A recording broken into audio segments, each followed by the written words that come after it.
저는 이 투자를 알고 이 투자를 배우고 나서 너무나도 심장이 두근두근 됐어요. 부동산 투자를 하면서 막연하게 나도 월세를 받을 수 있을까? 라는 생각이 들기도 했고, 내가 서울에 땅 한 조각 가질 수 있을까? 그렇게 비싸다던데? 라는 생각도 들었습니다. 수억 원이 필요한 것도 아니었고, 수익률이 낮은 것도 아니었고, 서울 주요 입지에서 이제 모든 것 다 포함해서 6천만 원 정도로 월세 80만 원 받는 투자. 어떠세요? 이번 영상을 잘 봐주세요. 두둥탁.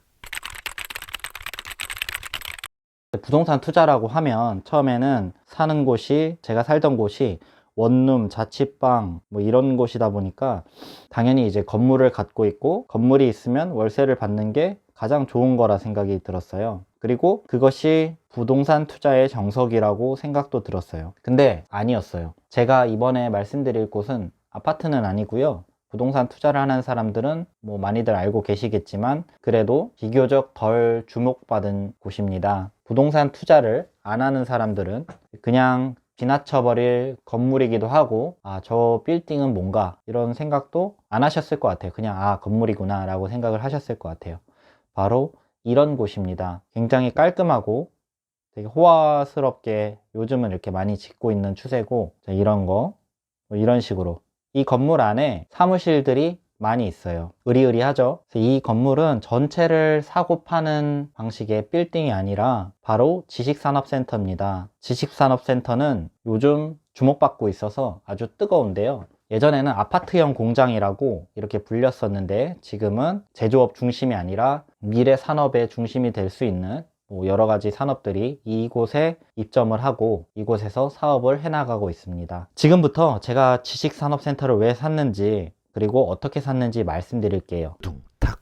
왜 샀냐? 저는 서울에 내 땅 한 조각이라도 갖고 싶었습니다. 이제 한 조각이라고 해서 어느 산동네에 빌라, 반지하 이런 곳에 한 조각을 갖고 싶었던 건 아니고, 그래도 여기는 뭐 괜찮구나 라는 정도, 이 정도면 괜찮지라는 그 한 조각이 갖고 싶었어요. 물론 이제 이 빌라가 재개발이 되는 빌라고 새 아파트로 바뀌는 빌라라면 상관은 없겠지만 좋은 거겠죠? 그거를 살 자금은 없었고요. 그렇다고 상품성을 포기하고 싶지 않았어요. 아파트 규제가 늘어나고 다주택자인 저로서는 비교적 핸디캡을 들고 아파트에 투자하고 싶지는 않았어요.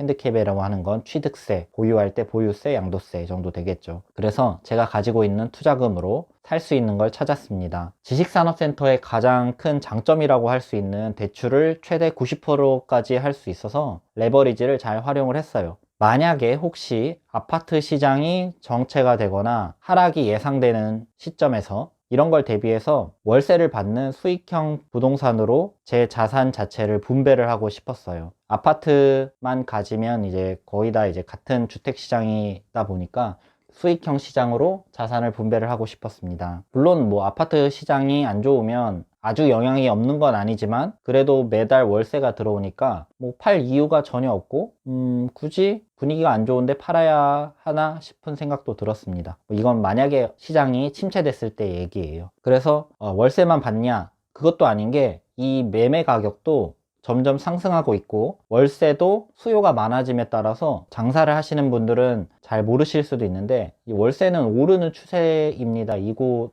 지식산업센터는 사람들이 많이 입점하려고 하고 그곳에 이제 환경을 잘 사용을 해서 더 사업을 번창시키려는 분들이 많이 있습니다. 물론 장소마다 다르겠지만요. 이런 것들이 제가 투자를 한 이유입니다. 둥탁. 어떻게 샀냐면 지식산업센터는 내 입맛에 맞는 매물을 찾으려면 발품을 좀 많이 팔아야 돼요. 임장을 가고 부동산을 다니면서 물건을 받아야 됩니다. 모두 이제 같은 매물이 있는 게 아니니까 여러 물건을 가지고 그 물건들의 수익률과 장소, 위치, 가격 등을 비교하면서 이렇게 골라야 되고요. 이렇게 살 거라고 결정을 했으면 대출을 알아보고 대출과 함께 사면 됩니다. 근데 이 지식산업센터가 그래도 아무나 이제 바로 딱 사고 싶다 해서 바로 살 수 있는 건 아닌 게 사업자를 내야 되거든요. 일반 개인 사업자나 법인 사업자를 내서 이 사업자로 지식산업센터를 매입을 할 수가 있습니다. 주택하고는 다르게 취득세 4.6%, 부동산 중개수수료 0.9% 기준으로 내야 되기 때문에 부가적인 매입 비용이 아파트에 비해서 더 많고요. 여기에 건물분 부가세도 같이 내야 돼서 처음에 들어가야 되는 부대 비용이 꽤 많이 있어요. 거의 5%라고 보시면 됩니다. 근데 이 부가세는 환급을 받으니까 어쨌든 처음에 필요한 금액들을 말씀을 드리는 겁니다. 그리고 나서 샀으면 임차를 원하는 가격에 맞추면 됩니다.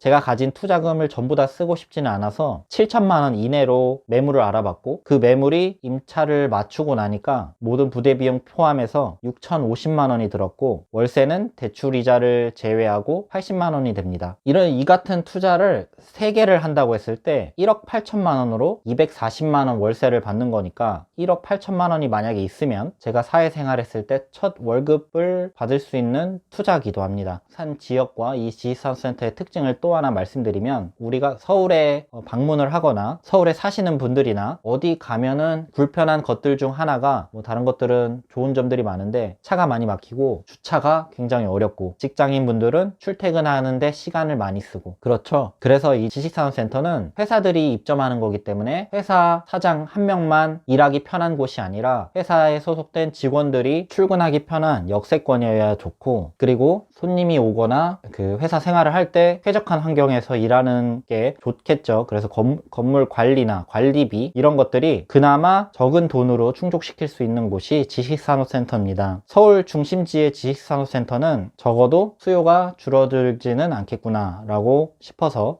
투자를 결정하게 됐습니다. 아마 이 영상을 지금까지 보시는 분들은 나도 해볼까? 라고 하실 수도 있는데, 저는 주택이 있든 없든 상관없이 굉장히 메리트 있는 투자라고 생각을 하고, 저희 부모님의 노후도 지식산업센터 투자를 통해서 좀 노후 준비를 할 수 있도록 도와드릴 예정입니다. 물론 지금은 매가가 많이 올랐는데요, 그럼에도 불구하고 저평가된 지식산업센터는 분명히 존재하고, 매물에 따라서 사도 충분히 수익이 나올 만한 매물이 있기 때문에 옥석을 잘 가려야 된다고 생각을 하고, 여러 가지 책이나 강의 등을 통해서 많이 도움을 받으시는 것도 저는 추천을 합니다. 혹시 궁금하신 점이 있으시면 어디를 샀냐 뭐 이런 거 빼고, 개인적인 질문 빼고 이 전반적인 투자에 대해서 궁금한 것이 있으시면 댓글 남겨주시면 답변 드리겠습니다. 영상이 마음에 드셨으면 좋아요와 구독 부탁드리겠습니다. 감사합니다.